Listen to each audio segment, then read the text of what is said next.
উত্তপ্ত বাংলাদেশ থেকে একরকম প্রাণ হাতে করে সীমান্ত পেরিয়ে ভারতে এসে পৌঁছেছেন পড়ুয়া সহ বহু মানুষ। এদের মধ্যে ভারতীয় নাগরিক যেমন রয়েছেন, তেমনি রয়েছেন নেপাল, ভুটান এবং মালদ্বীপের বাসিন্দারাও। কোচবিহারের চ্যাংড়াবান্ধা, মালদার মোহদীপুর কিংবা দক্ষিণ দিনাজপুরের হিলি সীমান্ত, সর্বত্র ছবিটা একই রকম। হিলি সীমান্তে এদিন প্রায় ৩০০ জন পড়ুয়া এখানে এসে পৌঁছেছেন। তারা নিজের বাড়ির দিকে রওনা হয়েছেন। হিলি দিয়ে যারা ঢুকেছেন তাদের মধ্যে ভারতীয় যেমন রয়েছেন, তেমনি রয়েছেন নেপালের পড়ুয়ারাও। 10 জন হচ্ছে ভারতীয় ছাত্রছাত্রী আর হচ্ছে 35 জন নেপালি ছাত্রছাত্রী ফেরত এসেছে এই বর্ডার দিয়ে।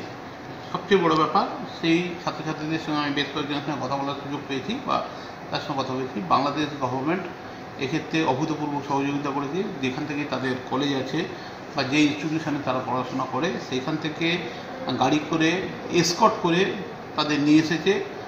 একেবারে যতক্ষণ না তারা, যদি কেউ সন্ধ্যাবেলার দিকে ঢুকে থাকে, তারা যতক্ষণ না ইন্ডিয়ান বর্ডার ক্রস করে এদিকে এসেছে ততক্ষণ সেই এসকর্ট ওখানে বসেছিল।